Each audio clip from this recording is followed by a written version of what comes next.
Banner Podcast. Banner Podcast. Banner Podcast. What up? Welcome to Brews and Banner Podcast. I'm your host, Rob G. And with me, as always, is the legendary Brew Crew. What up, fellas?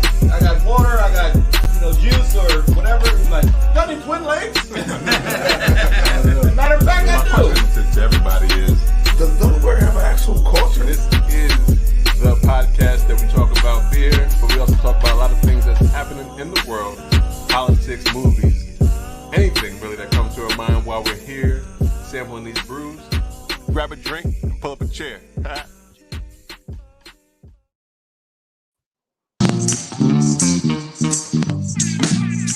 Hey. Yeah. Candles burning low. Lots of mistletoe. Lots of snow and ice. Everywhere. Sing it, John. Tigers singing carols.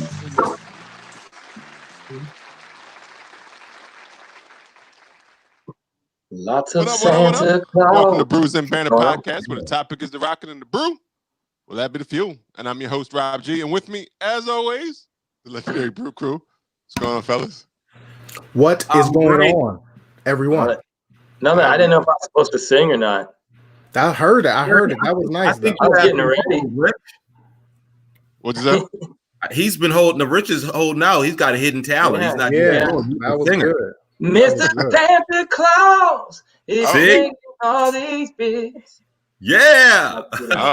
Welcome. Well, welcome. I was trying to sound a little bit like the gentleman who was That's how you- singing, trying to make it all fit together. There it That's is. what's There up. it is, John. That's actually how you intro yourself. That's a way to intro yourself. Yeah. Good That's job. This is episode 102 of Brews and Banter Podcast. It is, I can't remember what I'm not even going to do the social distancing series number. I don't remember. But We have been social distancing since Joe March. will be with us shortly. He's just having a little technical difficulties, but we do have guests with us today from Penguin City Brewing, co-owners Aspasia, Bernacki, and Richard Bernacki. Asia. Aspasia. Right. I don't know why I got to put that extra A on there. I don't know. But welcome to the podcast. Welcome. Welcome. Thank you for coming. Happy to be here. Awesome. Good way to start a Sunday. Yes. All right. Before we always need to know, before we got to get into a lot of things, we always need to know what we're drinking today. And today we are drinking two Penguin City beers. So what are we drinking today? So can y'all tell us a little bit about the beers that we are drinking today? It's All right. light. There's light. So you're and drinking there's our- regular. The our- Penguin City. You guys are drinking number one and number two. Ooh, Sounds I like silly. to be the two. Yeah. I mean, first place, and even if you're in an event and you place first and second, you're doing something right. If you You're take doing two right. out of the top three spots, you're Definitely. so the green one is our original Penguin City beer. Let me tell you about the colors on the label. That green is the steel mill jacket green. Because in Youngstown, a part of our history, there were so many steel mills here that they left, became a ghost town, and we're still here. The gold and red is an homage to our college, Youngstown State University, when it was called Youngstown College way back. Those were the original colors. Nice. Okay. Now, you probably want to know about the liquid that's in the can now. Yes. Yeah. So our whole mission with Penguin City Beer was just to create a nice, drinkable beer with a little more body and flavor than your average American light lager. And so that was the mission there. So it's a nice golden ale, and I'm hoping it has just enough body and enough heft and character to put it past, some of the big guys in their lighter range. Okay. Yeah, I mean, I've been drinking this so far. It's delicious. So Yeah, this is really good. Thank you. It's really good. It's a 5.4 ABV. Mhm. Do you guys know the IBUs in it? It's probably it should be right around 20. Okay. Nice. Yeah. Yeah, it's not that bitter at all. So, guys, now that he's described the beer and you guys have tasted it, I got to crack this can. I'm drinking the Silver Bullet. I'll call it for now. How would Don't you, call how it would you Silver rate Bullet. it That's Coors. And they not sponsoring this podcast. at all? What do you guys rate it? Oh, this is another? Pass Me Another. Oh, this will Sure. pass me another. This is good. And that's not just because they're on the podcast. This is a good beer. Yeah. Yeah, this is Yeah. good. Good I mean, rating. I'm glad you like it. It's definitely drinkable, and you can drink these all day, I guess. And I Yeah, think this that's is- the point. Yeah, this is game time, barbecue, dinner. Yes. Yeah, it's a everyday type of beer. Yeah, and that's what we said. It was all day, all night, all season. Mhm. So kind of because we wanted to raise brand awareness, a beer like this could do that. Mhm. It could hit the people that are domestic beer drinkers, the craft beer drinkers. It just reached the most, people. So we thought that was going to be our best bet for like the first one when we started our company. Absolutely. Nice. Well, speaking of that, in terms of Penguin City Brewing, how did that all come together? When did it start? Mhm. 2017, Summer. right? Summer of 2017. We were just, I don't know. I think just came home from being downtown. Mm-hmm. I don't know. We were just watching some weird movies probably and just talking, like husbands and wives do. They talk to each other. Mm-hmm. Just this name came up, Penguin City Beer, and that was it. We decided that this isn't something that we're just going to talk about and talk about it for 20 years and all that and never do anything with it. We just decided that we just wanted to do it. Like this city needed it. We needed it. I thought, we thought it was too perfect. The name, our college is Youngstown State University, and mascot is a penguin. Okay. Oh, So okay. that's Got it. Penguin City. So essentially, we're deciding that Youngstown is also Penguin City. There it is. But anyway, I didn't know how to brew beer at the time either. So it wasn't this thing where I'd been homebrewing for 10, 20 years or anything like that. Mhm. I'd been drinking all kinds of different beers for quite a long time. Right. Way before everyone thought that the only craft beer was IPAs and all that. I'd been going to local stores where they carried special things or certain bars where, the owner decided that he wanted some craft beer. So, yeah, I mean, at least, I don't even know, 20 plus years I've been drinking all kinds of different beers. So I knew beer pretty well. I just didn't know how to make it. So I bought a book. I bought a book, some kettles, and some very rudimentary, basic equipment, nothing too fancy. And I still use that today to brew beers. This is a home brew. It was actually a mistake. I wasn't paying attention. I used roast barley instead of special roast, and it changed the beer completely. But anyway, this is just for home consumption. And it actually turned out pretty good. I would call it a holiday. I would call this a holiday stout. Okay. Cheers. So it just all came just because y'all were just happened just hanging around, and y'all was like, you know what, we could do it better than most folks. Let's start a brewery. Is that, or you said let's try to make a beer first? Like, how did that? Well, What was the weird conversation? well, we were both kind of just with the jobs at the time. We were kind of looking for something else. So we kind of had that in the back of our heads that we did want a change in our life. Just I guess didn't know what. He's a beer enthusiast. I don't drink, so I always kind of, notice I'm always at bars. I used to bartend. I used to be a bar promoter, band promoter. So I was always like in the local scene and, just kind of observing that, seeing all these beers that he was drinking and wondering like for our town, kind of like what's ours? Like what's Youngstown's?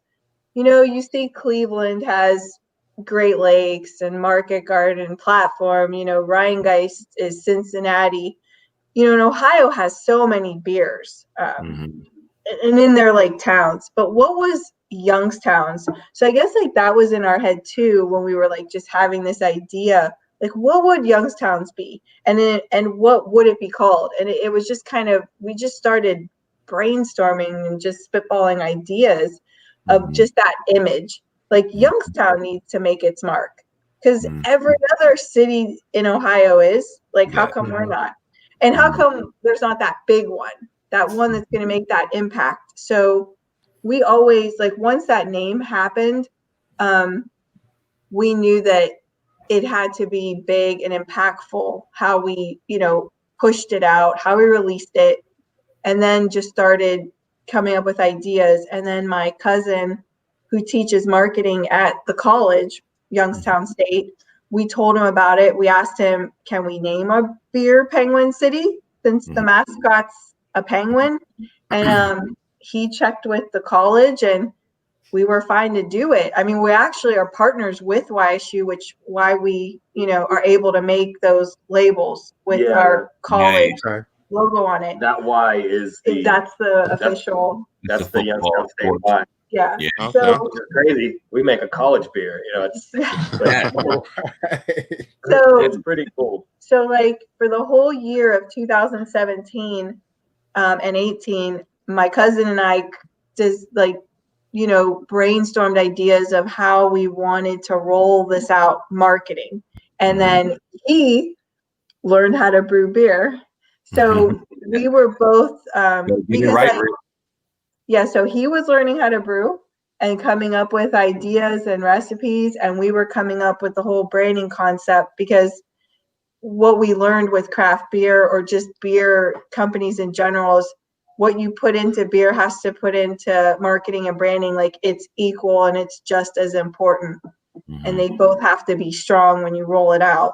So we wanted to make sure that we had both those things like strong before we released. So it took us a year to just get all those ready to go.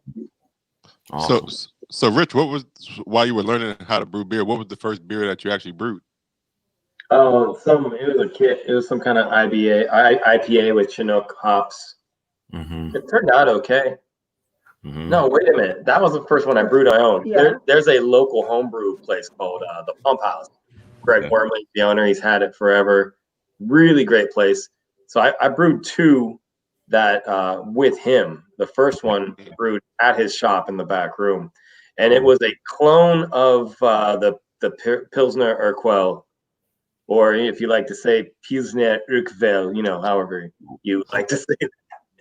But to me that's a classic Pilsner. If I was wanted to brew anything that tastes like anything, that would be it. It ended up not tasting like that, but it was still good. At the time I had no way to control my fermentation temperature, and that's a big thing with the overall characteristic of the beer. So it was just in a bucket, and I was hoping that it stayed around where it should be.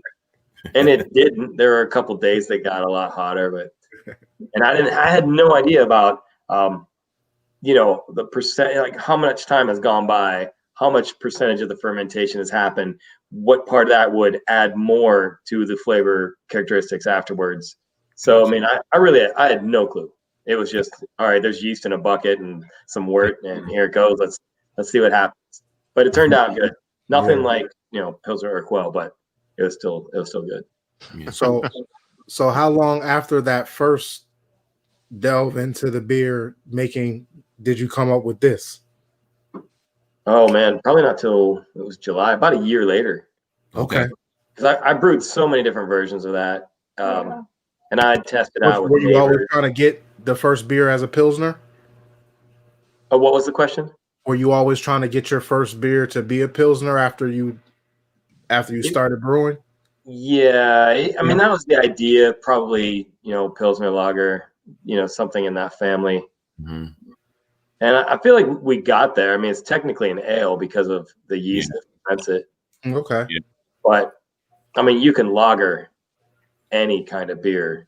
You could use a lager yeast, but you could also lager any kind of ale as well. I'm trying to pick up on some of the flavors in the Penguin City. What you taste? I'm tasting like am I picking up like some not quite wheat, but like honey flavors in there? What am I picking up there? Am I spot on? Am I off? I mean, no. There's a little bit of some crystal malts, caramel malts in there that adds a little sweetness to it. There's a little biscuit malt that'll add your toasty toastiness to it. Yeah, I taste small percentages though. That biscuit's good. Yeah, I like that biscuit.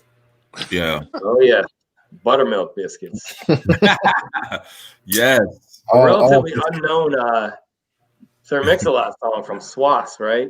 Hey, taking us back. Dev, do you know? I do not know. I don't know that.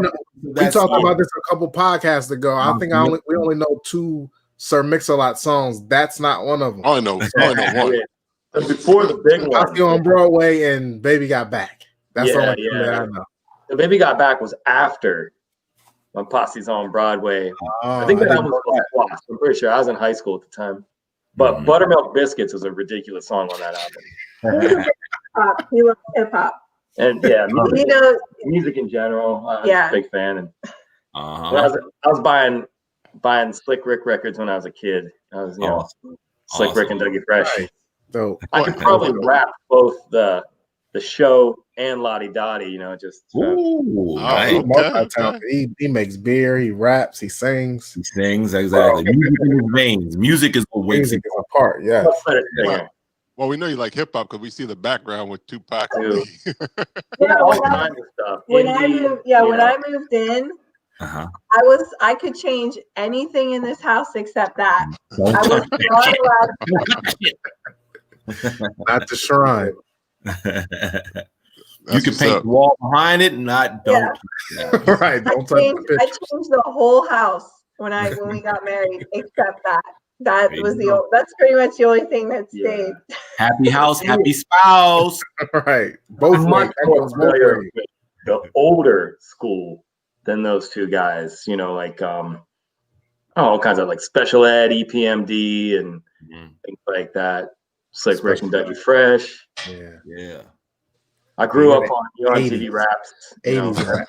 80s, early 90s rap. Rick, you mean now that you're talking about, how hip hop influenced you, you obviously are a beer enthusiast. We've seen over the course of the time that we've been drinking beer, we've seen a lot of people starting to name, their cans after songs that were relative to hip hop and just music in general. Some are even artists. Any plans to maybe make a staple beer, after one of your long time hip hop artists? Well, I know you would do a beer for Dolomite. Ooh, because I knew you liked Dolomite. Yeah, he's like the godfather of rap. Right. Yeah, I'm heavily influenced by. Yeah, business, born insecure. Yes, rap, Snoop Eaton. Yeah, fan of Rudy Ray Moore. Actually, I met him. I met Rudy Ray Moore in Cleveland. I went to Cleveland, a place called the Grog Shop. Mm-hmm. That was an experience. I used to play in a band, and I used to play at the Grog Shop, so I was very familiar with the layout and where the green room was and everything. So I picked a nice spot off by the side, and so I caught Rudy Ray Moore yelling at his son because he messed up his intro music. It was an experience. Really like that. Play. So, man, that was a good show. Rudy Ray Moore, rest in peace. Big fan. I'm also heavily influenced by sad indie music too. It's all kinds of music. And once in a while, I'll throw on some heavy metal as well. I just enjoy music. Girl pop. You're always making fun of me and listen to this like he likes teen dancey electronic girl pop too. Yeah. I like it all. If it gets me, it does. It doesn't matter what the style is. Right. So when you're brewing, like when you're going in the lab and you're ready to like hit it, what music do you tend to go to, or do you just put it kind of on that various artist kind of playlist? What do you do to vibe out and get that brew going? It depends. Usually when I'm by myself and I'm in a zone, I've been putting on an indie artist called Pine Grove. That's been getting me. If the right neighbors happen to come and bug me, maybe I'll put on an old Def Leppard record. I put on this record called Booty People that I picked up at the Pump House for $1. Okay, so you're all over the place. All over the place. I'm all over the place with music. Yeah, that's good. Though. That's a good thing. I mean, Rob G usually introduces us to a lot of all over the place music. Okay. That we actually tend to like. You're like, oh shit, like who's that artist? Right, exactly. So I got on the Danny Brown kick way early when he released, I think, the Hybrid, and then I saw him take off. It was crazy. Mm-hmm. We love that song when I'm always playing that song. You know what I'm saying? There's a line in there. Yeah, sometimes to get rich, you got to take a risk. Know what I'm saying? He loves it. Exactly. There's always reference to music or a line from it. Yeah. So that's good. I identify with those. Yeah. Two lines in that one Danny Brown song called You Know What I'm Saying that I really relate to is to get rich, you got to take a risk. Mm-hmm. Know what I'm saying? And he also says, do you really think somebody else cares? Know what I'm saying? So I mean, I can relate to all of those really well. He does this all. Yeah. So he can see the music. I like that. Yeah, what do you call it? Songhead, and you always I hear anything, all right. Yeah. That's got by Voices song. All right, cool. Yeah, we just want to see how that is going to translate to Can. So we got Dolomite. We're gonna get that in the idea tank, and we're gonna get some others on there. Yeah, he put that into the beer. Make that beer. Make that beer label. Yeah, I could see a Dolomite beer. I don't want to give away too many ideas, but that'd be cool. There's so much. Awesome. Yeah, especially if you don't make it too obvious. It can't be called the Human Tornado. You got to actually watch the movies, and oh man, now something's hitting me. Right. There we go. We did it again, guys. Yeah. Did it but again. You wouldn't want to call it, like Dolomite beer. Dolomite beer. You want to be. No. You don't want to call it. Oh man, I got some ideas. I just love some of those lines. That'd be like a phrase that he. Right. A phrase. 5 monkeys' feet. Dignify monkey. That's dope. Man, you could give me a whole day, like the whole podcast could me just be acting like Rudy Ray Moore. Out my way, man, and let me pass. And what comes after that is just it's classic. Love it. Did you watch Eddie Murphy? Did you watch the Eddie Murphy? Version? How'd you like? I loved it. I liked it. I loved it too. I thought it. I mean, I don't know Rudy Ray Moore personally. I met him, but whatever. So they painted him in such a positive light, and how he had a dream and he did it, and he seemed like a really nice guy. I really like how they painted that portrait of Rudy Ray Moore, and made me like him even more. Yeah. Right. Now, Aspasia, do you like Rudy Ray Moore and Dolomite by proxy or before this relationship? Good question. I liked it before. I liked it. Nice. Yeah. I had all the tapes. Yeah. We would watch him. I found out about him in college, and my friend, he liked him. He had all of his records of his comedy with Leroy and Skillet. So we would listen to those. So we got the VHS tapes, and we would just hang out and watch him all the time. And all of his records. Like my friend had all his records. Your freaking sides hurt. For our younger listeners, VHS tapes are DVD. Millennials out there. Just so you used to be able to, the VHS tapes, you used to be able to, after you pop the little plastic piece off, if you ever wanted to record over them, you take a little piece of toilet paper or tissue, put it in there. We didn't have cell phones. Right over that shit. Did not have cell phones. We had to be creative. All right. I have the Rudy Ray Moore just music album called Holly Gully Fever too. Nice. It's just all music. None of his rhymes. It's good. Yeah. So we both liked Rudy Ray Moore from different like different. We uncovered him differently, so it's kind Yeah. of we were meant to be together because Yeah, it like was I a don't know bonding. That's a anyone else. bonding. That, Yeah, that's a bonding I don't know exercise. anyone else that has Yeah. that love for Dolomite like I did. I remember when I finally saw. I worked in a Dolomite. video store when I was a kid, and I saw the cover of Dolomite, and I got it. I got I get a free rental once in a while working there, and took it home, popped it in, and it clicked. I'm like, this is what the Beastie Boys are talking about on Paul's Boutique. Rhymes like Dolomite, and Eggman, I think that song. But anyway, yeah, Wow. it was a revelation. It was amazing. It all came together. That's dope. Yes, indeed. Now going back to I didn't even really answer any questions. I'm just talking about Dolomite. Yeah, we rolled on a tangent. We Well, tend to have random. so get Yeah, ready. we're gonna get you Rob's about to back. ask We'll get you back on track. Oh yeah. Well, I was just gonna say now, going back to the brewery, like when you started, how was the reception like of Penguin, like the name Penguin City in the community? Like, was everybody embracing like, oh yeah, now we're Penguin City, or that? How did that go? Yeah, that's a question for Aspasia because that was a branding thing. I'm assuming. A lot of hard work. How people did they receive it? Were they pumped and jazzed right away when we released?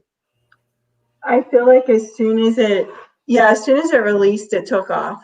Like people really related to just what we were doing, and they got behind it. And it just, as soon as we released, it was just nonstop. It's been nonstop. Like, I say, like, I feel like I got on a train and it's just not stopping.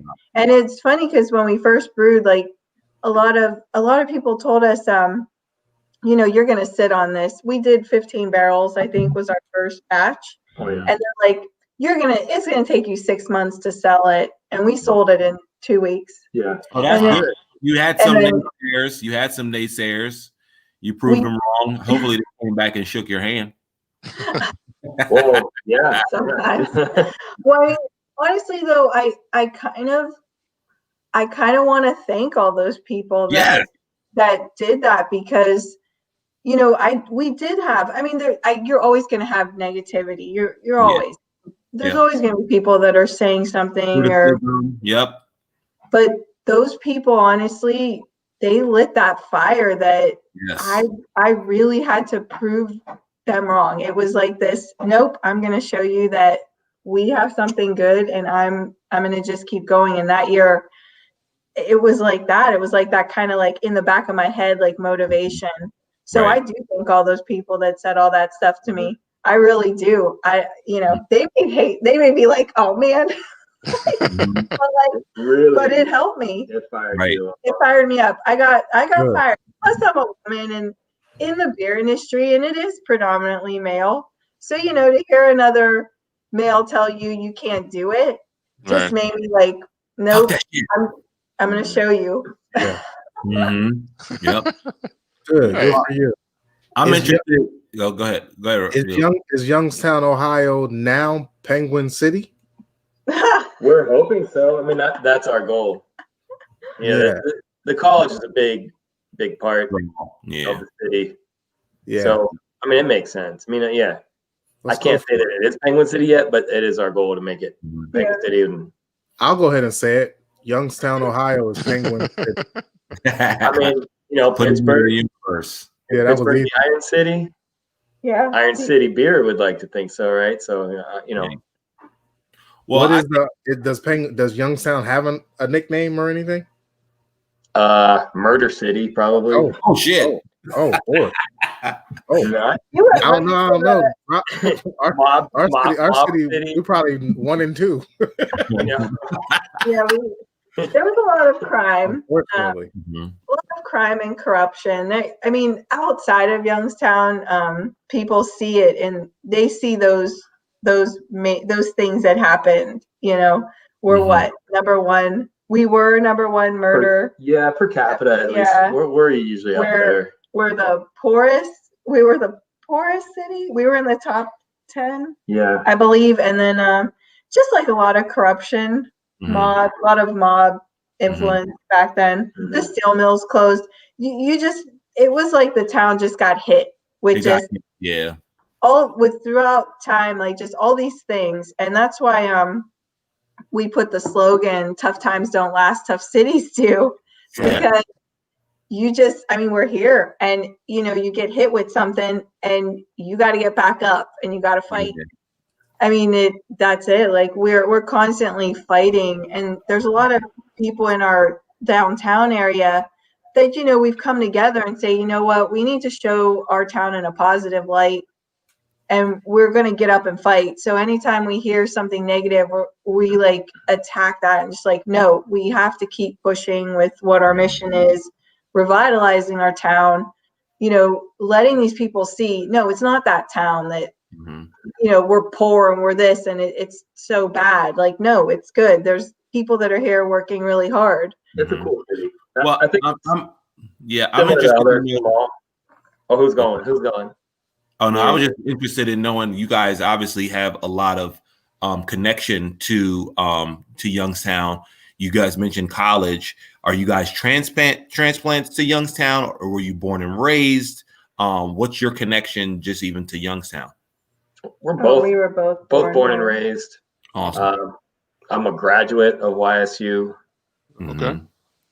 Yeah, I said this. I made this comment to my wife yesterday. I was, we're Delaware. I'm like, man, she's that girl that never left her hometown. She's like, that's okay. I'm like, it is. I just made the comment, so I didn't mean to offend. I didn't mean to offend.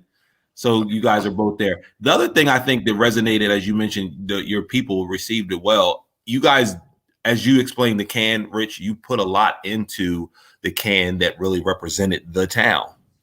Everything that you were able, and I held the can up and you were able to kind of run down the significance of the color of the mint green, the gold colors, which represented, the college, all those things. People probably felt like, hey, it's a beer for us, or almost by us, that really represents us. So, job well done. Thank you. We said that too when we were coming up with this idea, just with the name and what we wanted. Even like when I'm thinking about how I market it, like this beer is for the Valley. It is that, because with the beer industry, the bigger we grow, there are a lot of job opportunities that can come from this, because you can, with manufacturing, with distributing, with sales and marketing, design, like it's endless, like the jobs we could create from it. We have interns from our college. I've hired interns from our college. Like that's something that, when I was in college, most of the people that I went to school with left because there wasn't anything like this. They all went to Cleveland or Pittsburgh or New York City. They never stayed here. So our goal is like keeping people here. Or bringing people here. Like to hear that, I came from Cleveland to come here because there was an opportunity. That's something that drives me too, with just growing our company. Correct. Yeah. So since 2017, fast forward to 2021, obviously you guys started out, owner, co-owner, two-person operation. How have you guys expanded, and who else is who makes up your team on a day-to-day basis to kind of help run their operations? Well, we have 9 people helping that are with us. We have me and Brandon brewers. He has another person that helps him with brewing. We have someone that handles distribution. She's like our logistics manager. Okay. And then we have 2 drivers that they work together delivering and taking orders. I have 2 reps that go out and see the accounts and do all the beer orders. I had an intern. I will usually have an intern that'll help the reps, or just kind of float wherever that they need to be. The runner. Yeah. Which Like way run errands. Get my mocha latte. If something needs to be done, any one of us will do it. It doesn't matter. We have to get it done. Our customer service is we try. It's hard. I think it's pretty good. Yeah, it's good. COVID, it was hard. It was a little bit of a, Our phones are always on. So. yeah. Right. Yeah. My wife had a question. She said, it's rare to hear that a brewer doesn't drink. Do you taste any other beer? Good question. I do. I sample everything that he makes. I mean, I know what beer tastes like. I mean, I know what I like, what I don't like. I'm not a beer drinker, like an everyday beer drinker. I've had a beer. I mean, but in this industry, I have to have a clear head. Like it's really hard because like, I've seen a lot of people, just even in our company, where sometimes the drinking can get out of hand, and where it does cloud your thinking, it affects your job. Yeah. Even people that have owned companies where they've lost it because of it. So like I always, for me, I have to just think, I have to always be focused. So no, I sample it. I love the beer that he brews. And I mean, yes, I'll tell him when I don't like it or something's wrong. Oh yeah. I mean, but things go wrong. Right. And they do go wrong. Rich, yeah, and a famous quote from Biggie on the wall: "Not getting high off your own supply." Not. Or frowns against anybody else that does it. Yeah, I mean, and plus, like for me, I'm a big promoter of our city, so it's like it's kind of like, for me with this company, it's helping me do something else, like kind of what I've always working towards, and that was helping revitalize our city. Like like I said, I've been promoters. We host the Youngstown, our city summer movie series for our city of Youngstown. So like, I'm always trying to do things, and I feel like with this company, like I was able to take this company and figure out a way that I could work that in, of how can I make this better our community. So that's kind of where I was thinking, and even when I market it, sometimes I don't really put the beer first. I put it. It's more about the community. Yep. Somebody else had another question. They said, when the warehouse opens, how many jobs are you guys looking to bring to the city? That's Mickey. Mickey. Oh my gosh. Probably right around 40. And when we open, we're projected to open in the summer of 2021. Awesome. And we're hoping to have 19 jobs when we open. And then because the warehouse is going to be in phases. So phase 1 is going to be the brewery and the tap room. Phase 2 is going to be a restaurant and an event center. So that's so when we hit that next phase, then we're projected to be at 40 in like 3 years. We're hoping more, but that's exponential growth, though. I mean, that's crazy. 9 to 19 to 40. Right. Yeah, that's huge. Yeah, it's exciting, and we're working really hard just with the city of Youngstown too, with like programs like walk to work programs. I just talked with the city of Youngstown about just people that are coming out of, or like, would we hire ex-felons? Would we work with people like, rehabilitation? And, we're also doing stuff like that. Just like I said, just helping, getting people jobs, city residents. So eventually you won't be able to get anything done unless you go through Bernacki's, right? Is that the second? got a strong hold on things. Yeah, that's what's up. That's a lot of things going on, because that's a new thing in terms of the warehouse and stuff. That was like a couple days ago or something to that effect, right? Or a week or two ago or something. Monday we closed. Yeah, we closed. Monday. Yeah, we looked at the building in June. It took 6 months to get the guy to let it go. I mean, it's hard. Like a lot of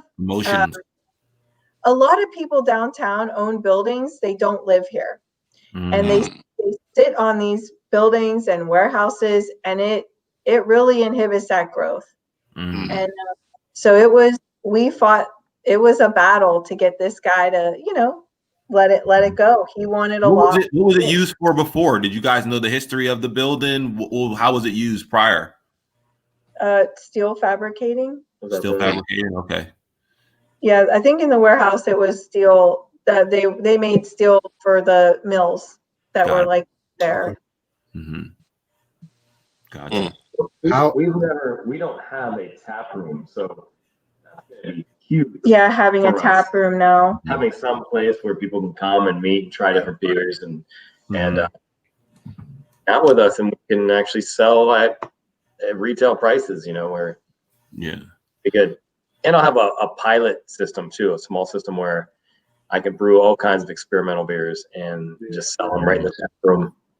Yeah. Try them out on people, see what the reception's like. Okay. So currently it's all. I'm sorry. So currently it's all distribution. Where exactly can people find Penguin City beer? We're right on time, Rob. That was my question. I mean, we keep it really close to our tri-county area. We're in Mahoney County, so it's mostly Mahoney County. There's Trumbull and Columbiana. So we work really closely with where we can actually feasibly distribute in our own little van. So it's just around here, but it's close to 400 places, including bars, restaurants, and stores. Oh, nice.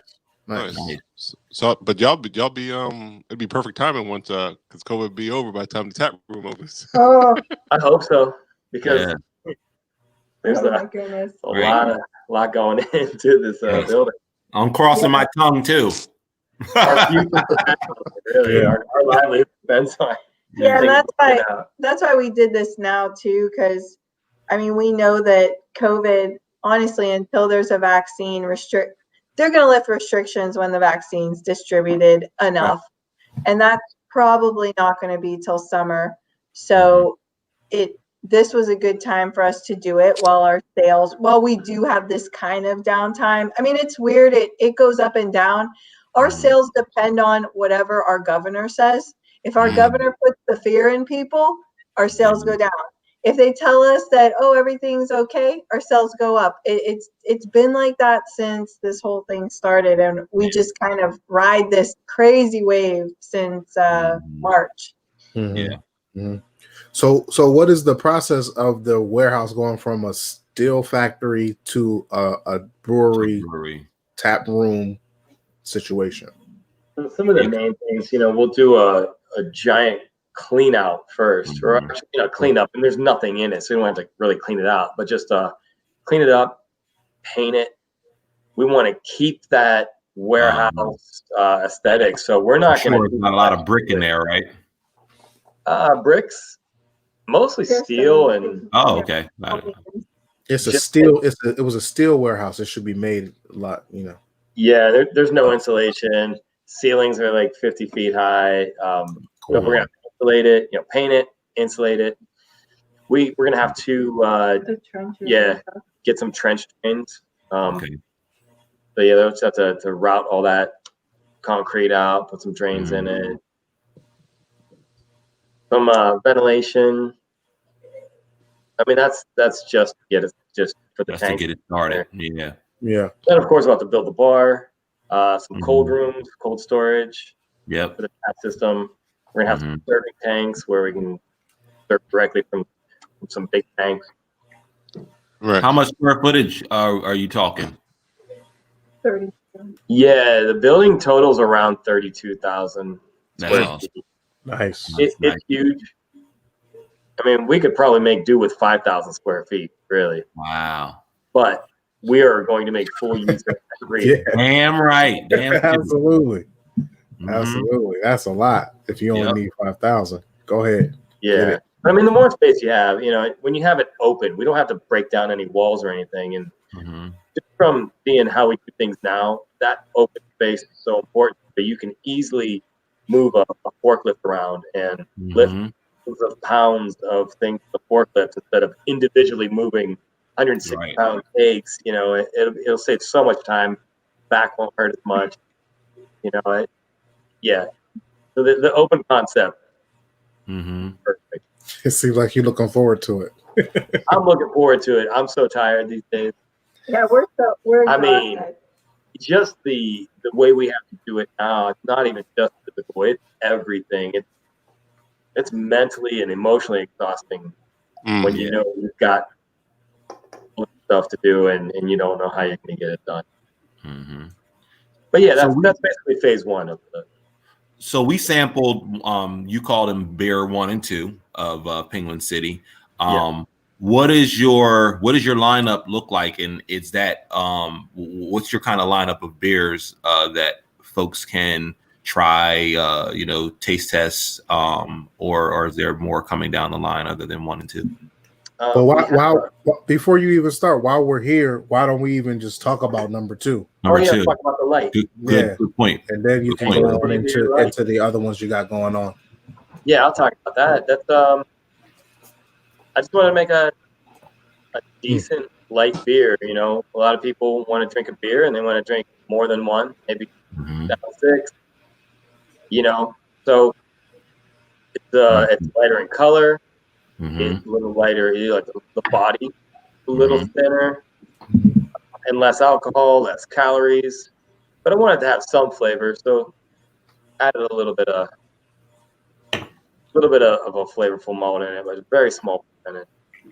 Are you hiding what that flavor is? Because it's something in there. It's like a sweet, like a, I don't know. Y'all smell like a cinnamon or something? It's got a couple things.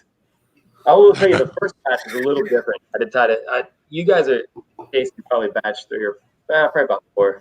Batch 4. Okay. It was a little different the first one. I did have a crystal malt in there, very small, but I decided that sweetness just wasn't needed. I mean, there's some Munich in there too. Which, you know, it's a little more flavorful than just your base malt. Yeah. I had mentioned to Rob at the beginning of us discussing the light beer. I think this is the first time that I've tried a craft light beer. I'm going to. I think maybe once, but not That's many. what Rob said. He thinks maybe once, but I think not many. Yeah, that's a. You know, it's just the difference. I didn't actually know that. You know, just because the process. So what makes it a light beer? Is it the calories? Is it the calories? Or is it the ingredients? What's makes it a light beer? You know, intrinsically linked is the amount of alcohol. You know, gotcha. Without doing any kind of extra stuff, the more alcohol you have, you're gonna have more calories. So we didn't. You know, I don't think we didn't do anything that the big guys are able to do, and I'm not even sure what they do. Something with like some enzymes. Right. We just there's just less alcohol, and so there's okay. You know, yeah, because this one's coming in at 4.1%, right? So it is a little bit less, but it doesn't really taste like it compared like drinking these back to back at 5.4 and the 4.1. Yeah, they're still both real drinkable.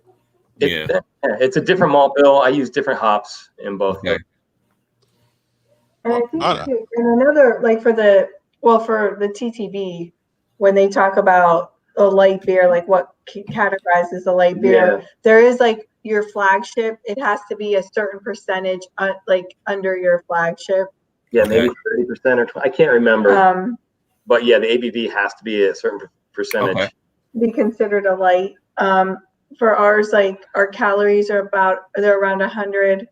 The carbs are 8. So it is like lighter than the flagship. Got it. Okay. So we can say, you know, light. It's a light beer hitting those numbers. Yeah, and calling it. I mean, any brewery can brew a lighter beer with less alcohol. And call it whatever they want. You know, there's a session farmhouse ale, session saison. Right. We just felt like for our particular brand, just having Penguin City beer and Penguin City beer light, it just makes sense, while still bridging this gap between, you know, the crafty world and the American lager world. Yeah. Rich, what's the ABV you like to stay above or below? Like I asked that question because I'm a big 6% or higher Okay.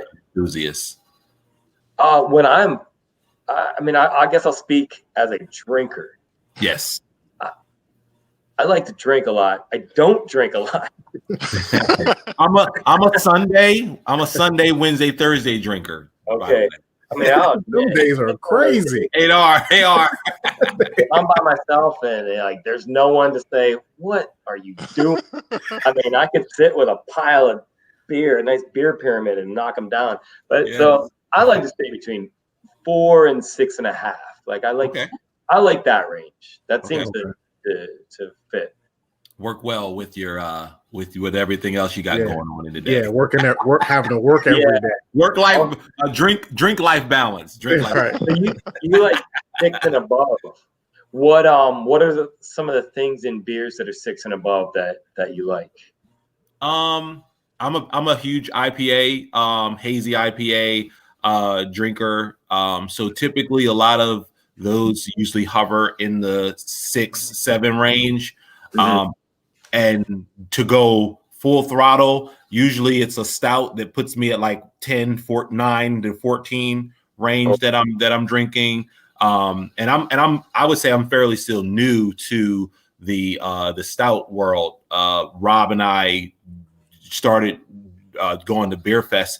What was it? Maybe it seems like it was 2005, and I think that's when I really got into stouts. I used to hate them totally, and then I got into all the flavors. So that's usually what kind of drives my ABV. I go to the IPAs for my mid range, or 6 to 8, and then 9 to 14 is like my stouts. Okay, yeah, I mean you can naturally get those like that nice sweetness and full body, and that just some regular brewing techniques. I can appreciate that. Yeah, those are the two I go to. The holiday stout that I just drank that I brewed was probably right around 8.5. Okay. What are you guys? What are your guys' preferred styles? It changes. I like so many different styles. I mean, sometimes I might just like that Central European lager.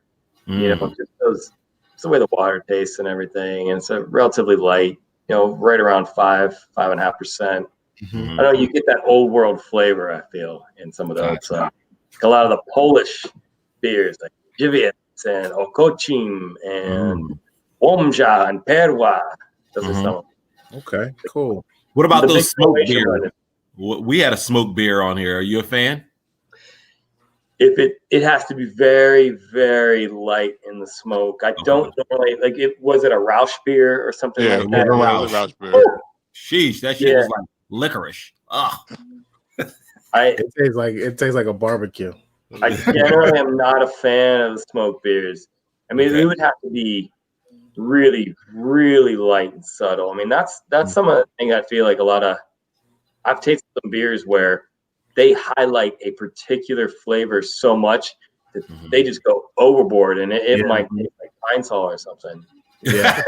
It definitely was massive bottles of liquid smoke in that beer that we tasted. It was I think they do a natural. I don't think liquid smoke. I think they do a natural smoke process. That was just not whatever. Well, whatever. It was definitely smoky. I look that saying that I don't want no smoke. I don't want no smoke. And Aspasia, what about you? I know you don't drink, but you say you taste everything your husband makes. What about you? Did you have a style that you prefer? When my first beer was a stout. He's going to get more beer. He has to fill up. The first beer I ever had was a stout. It was a Guinness. My stepbrother, he would drink those in college all the time. So those were the ones that I always had. So I do like a stout. That's kind of one of my favorite beers. And I like Radlers. Okay. We had one a week or two ago. Summer Shanley beer. A little Shandy. I like summer stuff. And then we've been doing a lot of research on non-alcoholic beers. And just because, I think it would be fun for me to put out something that's an NA beer, but good. Not, just like Because I know a lot of people those same properties, flavors of a beer. Yep. And get real experimental with it, like have some fun with it. I do have a lot of people that ask me too about it, like, would you ever think about doing it? Or I think it would be great, or I don't drink and I still want to support you guys. So I do hear a lot of that. And I think it would be fun to give people that option. So we're starting to look into it now and do some research on some, recipe creations on that. Cool. So Aspasia, now that you've talked a little bit about the non-alcoholic, does anybody and have you done any research? Is O'Doul's, like, they can't be the only non-alcoholic version, but that's growing up, or the name that I've heard over the course of history of non-alcoholic beers. What kind of information have you found out there regarding non-alcoholic brews? It's actually starting to trend. It's not as, not too high, but like I am starting to see like a little bit of that spike in the non-alcoholic beers, and I'm starting to see craft beer companies test it out. We've been drinking Brewdog. Yeah. Brewdog's been making them, and I really like them. Like, I really like Brewdog's non-alcoholic beers. They're good. They kind of taste like I don't know if you ever tasted any of the low-cal IPAs. Dogfish Head makes one. Bell's has one called Lighthearted. And they're good session IPAs, lighter in body, lighter in calories and everything. I feel like the Brewdog ones, they're similar to that, and they retain the hops and like the nice citrus character, but really thin. Yeah, it doesn't taste like beer. I can't say it tastes like beer at all, but I enjoy them. Okay. I've had the Heineken 0.0. If you like Heineken, I feel like I love Heineken. I actually haven't drinking in now years now, but I didn't know they made a 0.0.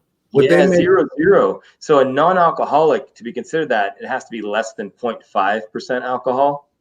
Okay. I believe the Heineken 0.0 is somewhere around 0.04%. I know there are different ways to achieve that. I just started researching how. With that beer flavor, though, with the beer flavor. Now, like Devin said earlier, the O'Doul's, it seems like it's more of a lager or a pilsner type of beer. Are there other non-alcoholics that are different styles out there? I'm seeing them. Athletic Brewing is a company that they have a range of flavors. Yeah, and like I said, the Brewdog ones, they don't taste anything like Sharps, O'Doul's, Genesee NA, or Pabst NA. Yeah.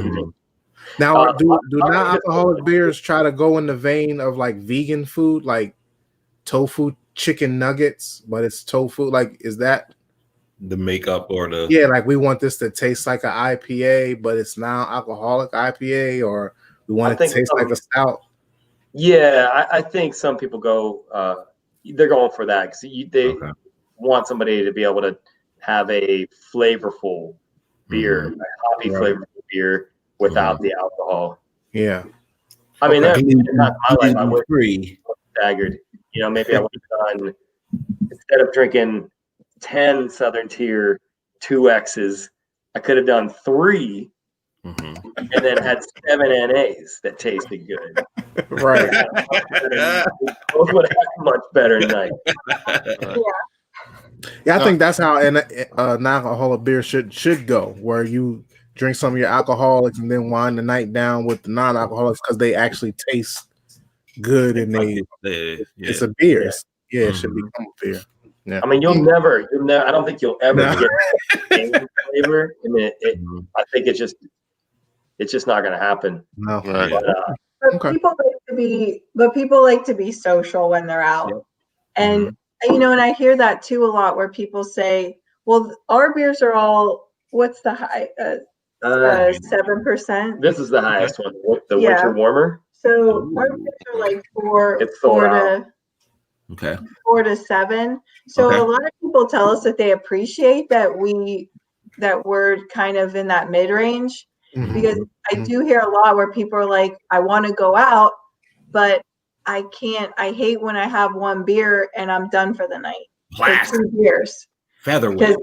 because they're like 8% or 10%. So I hear that a lot too. So it's just me kind of in the past 2 years just gathering information of just what people said, how they want to go out or being social. I want to be able to stay out longer. Just trying to like kind of think about that when we're doing these, looking into like that kind of area of the low alcohol or NAs. You asked about other styles that we were doing too. I don't think we ever answered you.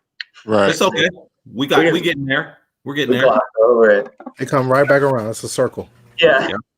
I thought about it because when I went to grab another homebrew, I saw our winter warmer. Yes. So this is just a nice, kind of like an English strong ale. So it kind of tastes like it's spiced, but there are no additional spices in it. It's a mahogany color, 7.5% alcohol. Got a bunch Pour it of in a glass for us if you can, Rich. I don't know if you can, if you have an empty glass or an open glass. Yeah, I could find one for you. Yeah. Is it since it's called winter, is it a seasonal? Yes, this is our first time doing it, and nice. we did one 30-barrel batch. Our sales people did a really good job. It was sold out before we even brewed it, which was nice. That's what you want. We could have done a few batches. I didn't want to because we don't have the capability to brew pilot batches that would represent what something might taste like in a big batch, and so it could be a total mess. It could have tasted horrible. So I was freaking out, thinking I really don't want everyone to buy this, and then it's a terrible beer. Luckily, it turned out really nice. We're at the Youngstown Flea. A guy said, "Hey, I tasted yours right next to back to back with a Great Lakes Christmas Ale that he really likes, and he thought our winter warmer edged it out a little bit, and that's a nice compliment because I mean, Great Lakes Christmas Ale is a classic. That was an instant classic. It sells out all the time. So yeah. Oh, got a glass. So this one's not warm. I mean, Earlier in the conversation, you mentioned award-winning. Would you like to talk more about that? Oh, you mentioned award-winning. Did I mention award-winning? You did. We've done some local beer shows where we've won awards. Okay. Talk about it. Let's talk about it. I don't remember saying that.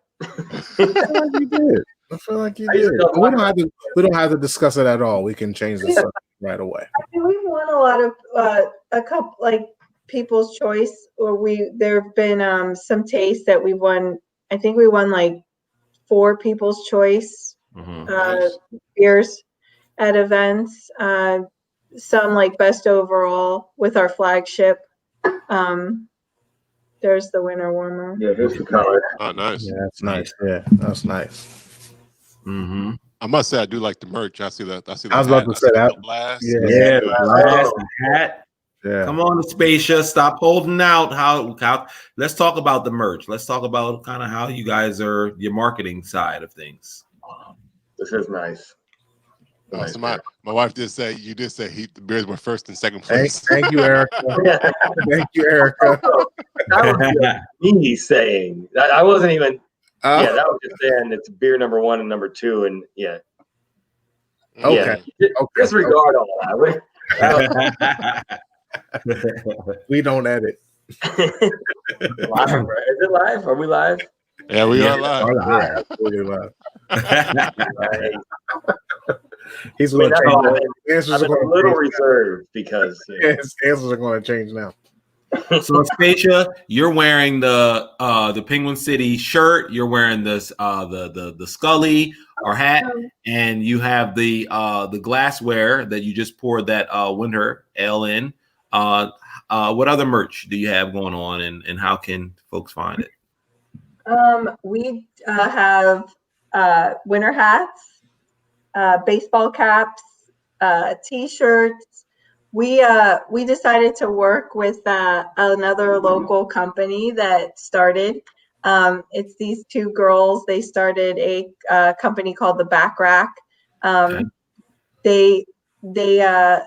They're just starting out. They do vintage clothing, and we work together, and they have our stuff. We sell it exclusively on their site to Okay. just kind of do a little cross promotion, help them out with their business, and they help us out because they, photograph all the merchandise and put it up on their site. It's kind of a fun way to cross promote with them. Yeah, they do a really nice job of taking photos and presenting the apparel. So if you go to penguincity.beer, the shopping link will take you to their site, and it has like all of our stuff on there, and then you could see their stuff as well and learn about that new business that's in the area, and see what those girls are doing, because they're working really hard. They're starting their own store. So like I said, we like to promote in any way we can, like, how can I use my brand to help promote someone else, and like cross promoting, like that's kind of where I'm always thinking. Yeah. Local businesses working together. Nice. Yeah, they're cool. They're cool too. Now going back to the I guess the warehouse, in terms of like how much, like the production you have now, how has that changed from how much can you produce now, and when you get to the warehouse, how much can that change, I guess? So right now we can do somewhere around 120 barrels per month. I think initially, with the initial tank build out that I have in my mind, we can do somewhere around 400 to 500 barrels per month. And so, yeah, we would want to work pretty hard to be able to reach that capacity as quickly as possible. And we've had some distributors reach out to us from different states, and so that could be a reality, that as soon as we get those tanks firing, that we're just brewing nonstop. Yeah, we just signed a contract with West Virginia. Actually, no one knows that but you guys. That's like, hey, here it first. Here it first. Exclusive. You heard it first. We just signed a contract with West Virginia. So as soon as we get approved by the state, we're gonna start distributing there. And we just had 2 phone calls from 2 Pittsburgh, one in Pittsburgh and one in Western PA reach out to us. So we're gonna start talking to them, and hopefully we could get into Pennsylvania. Yeah, nice. Then Delaware. In Delaware, right? It's right next door. Pennsylvania's right next door. No, just a little skippity skip. Yeah. Now, when you guys get distribution in Pennsylvania, is it the whole state, or is it just like counties like it is in Ohio at the moment? It'll probably be in counties, like designated territories. The one that we're talking to is Western PA. Like right along the state line. And if you don't mind, real quick, how does that work? I'm sorry, I cut you. No. Go ahead. What were you going to say? How does that work? Do you have to apply to individual counties to distribute beer in that county, or is it you apply statewide and counties issue like yes or no's? How does that work? Well, every state is different. Yeah. So, I'll speak about Ohio, where. So you have to be licensed in Ohio, period, to be able to sell. Your brewery, you automatically can sell anywhere in Ohio. So if you go with a distributor, that distributor will have particular territories that they distribute to, and you make that agreement that they will handle those territories. Got it. And it would probably be very frowned upon if you decided to self-distribute anyway in those territories. So it's basically you sign a contract, and and I imagine it's very similar in other states. You can't self-distribute in every state. Right. So I would think that every contract with a distributor that you sign, you agree for them to distribute in particular territories. Right. Gotcha. Right. And then those particular, so it's basically distributors not overlapping their territories, right? Instead of actual individual counties that you're working with, right? Like here, you can see there are 2 big ones, 2 really large ones, and one has the Budweiser line, and the other one has Miller and Coors, and there's no crossing. There's no crossing that line. Okay. All right. Any other questions for our guest? No. I guess how is Penguin City? How are you guys planning to just kind of wrap up 2020 with your staff?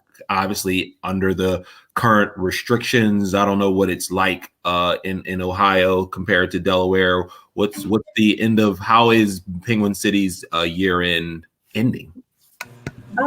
I mean, locking down the building was definitely that light, that hope. I mean, my employees, they're burned out, they're stressed out. I mean, it was like we all needed something. So closing when we did definitely like brought that spirit back That into high note. Gotcha. But it's gonna end on, like, for me, we're gonna be very busy. I have a lot of just like license. I have to transfer my license. We have to do a lot of like back end stuff. Yeah. But as sales wise, I know a lot of restaurants are gonna just close till after New Year's just because of the cases. So usually when we're really busy right now with sales, like from Thanksgiving to January 1st, we're nonstop. So this Christmas will be a little, low key. Okay. But we're just thinking about 6 months. Like that's what I told my employees. Just 6 months. Just keep focusing on the next day, the next day, the next day. It's gonna get better, and we're almost out of it. I feel like we're on like the last 6 months. Like we just got to get through the next 6 months. Yeah. Nice. And one other question is any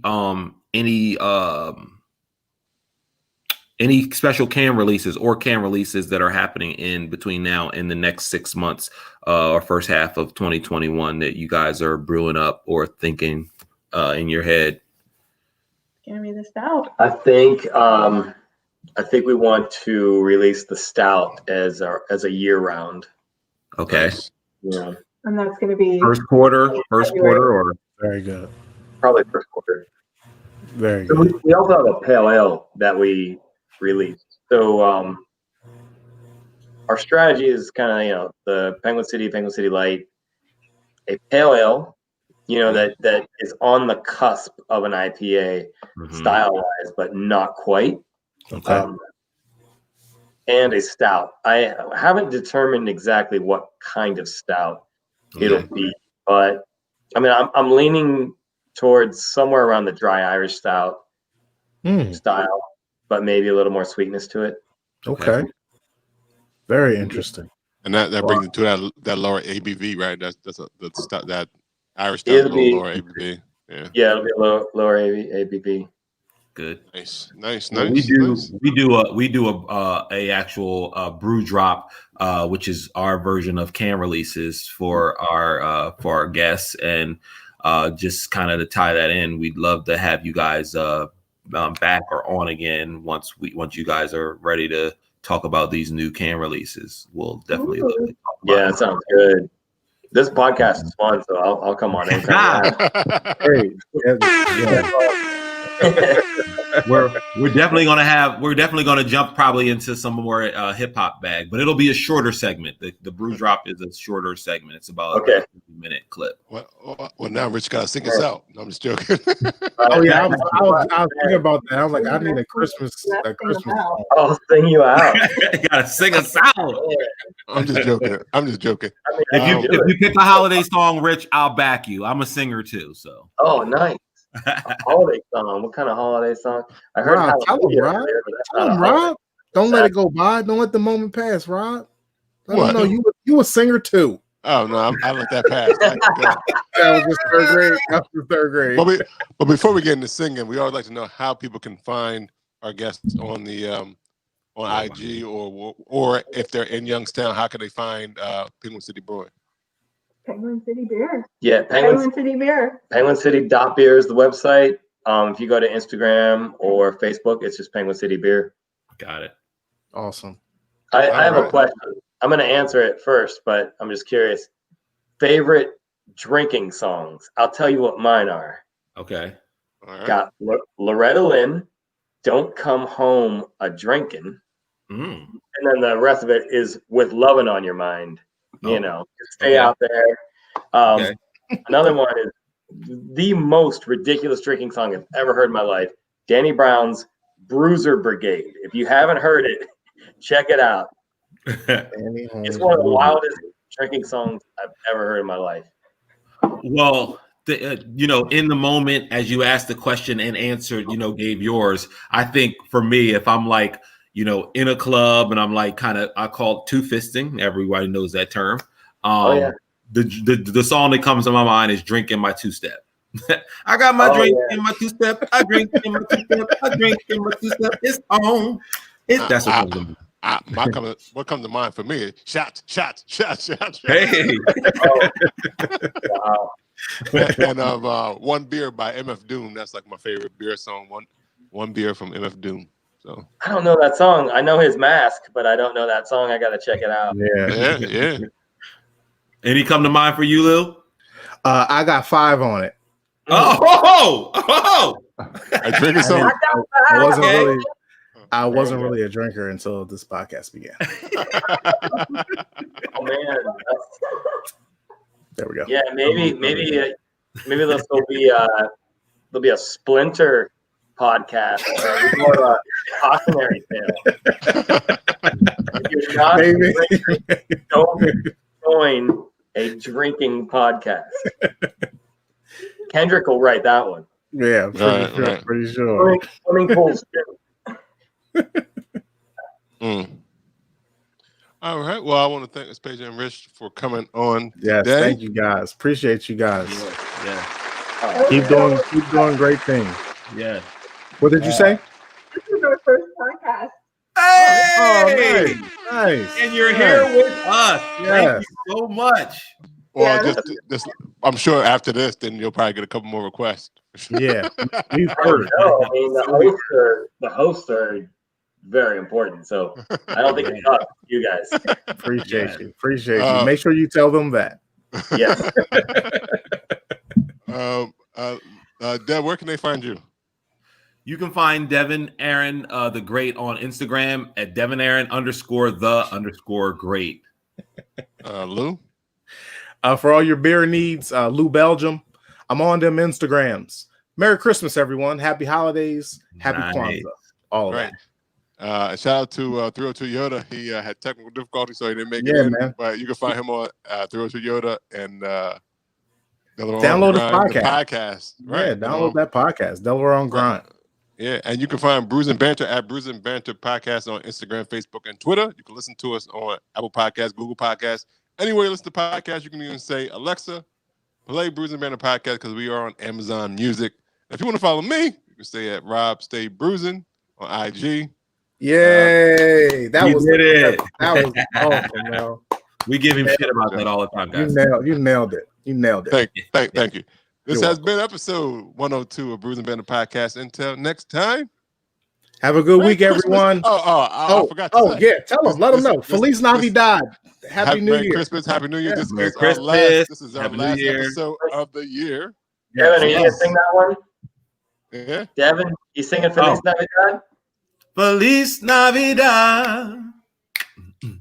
Feliz Navidad. Yeah. I don't know the rest of the song. I can't tell you the rest of the words. I should have picked a different song. Yeah. I want to wish you a Merry Christmas. I want to wish you a Merry Christmas. I want to wish you a Merry Christmas from the bottom of my heart. Yeah. Feliz Navidad, everyone. Feliz Navidad. Until next time, I'll leave you with Buttermilk Biscuits by Mix-a-Lot. There it is.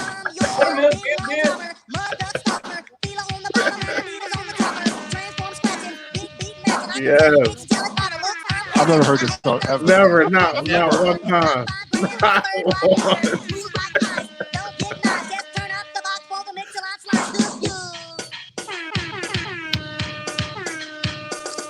Is that like 1990s auto tune? I don't know what that is.